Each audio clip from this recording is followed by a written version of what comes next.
وارباحها وصلت لمليون دولار وهي عندها 24 سنه بس.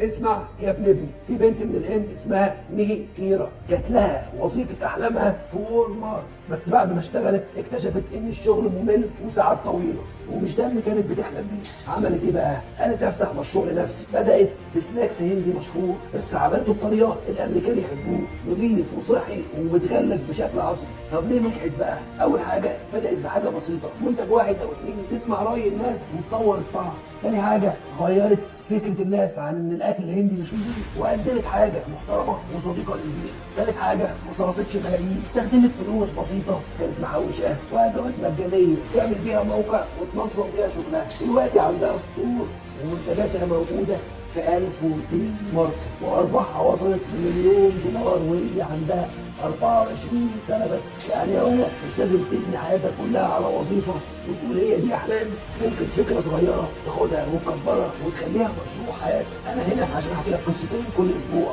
وتابعني عشان تكسب اوقات.